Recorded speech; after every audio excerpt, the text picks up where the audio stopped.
Volám sa Jana Zajacová a mám 5-ročného syna Alexa, ktorý je vedený ako DMO. Alexík sa narodil ako úplne zdravé dieťa, ktoré bolo 7 mesiacov vedený ako úplne zdravé dieťa.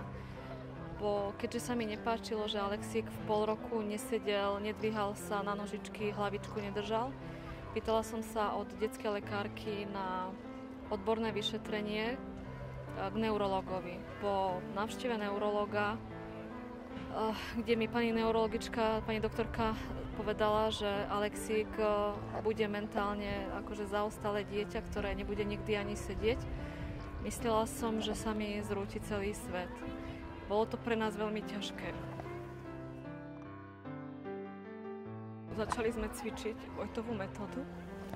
Pri pravidelnom cvičení sa nám to dáko nedarilo. Začali sme chodiť na rôzne rehabilitačné pobyty ako Martin, Dunajská Lužná, Bratislava. Boli sme dvakrát v Adeli centre v Piešťanoch. Po tomto pobyte Alexík začal svojským spôsobom štvornožkovať, čo bol pre nás zázrak. Dotedy Alexík také pokroky nič nevedel jednoducho urobiť. Hľadala som stále niečo nové a na internete som našla rehabilitačné centrum Renonu v Šurovciach. Po prvom pobyte Alexík začal veľmi krásne napredovať. Začal sa mi stavať na nožičky, tvoriť svoje prvé slova, prvé krátke vety. Keďže toto centrum je súkromné, na všetky pobyty sme si museli peniažky, eurá zháňať svojpomocne.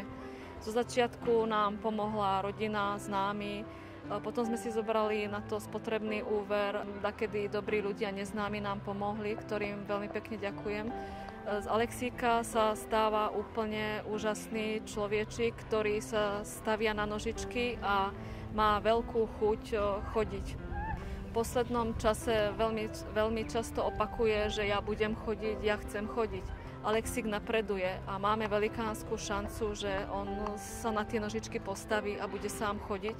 Len chce to strašne veľa trpezlivosti a hlavne opakovaných pobytov, cvičenia a momentálne operácia, na ktorú máme nastúpiť v septembri. Jedná sa o operáciu Ulzibat v Kladne, kde by mu narezali šlachy, ktoré nám najviac bránia na to, aby sa Alexík postavil na nožičky a začal chodiť sám.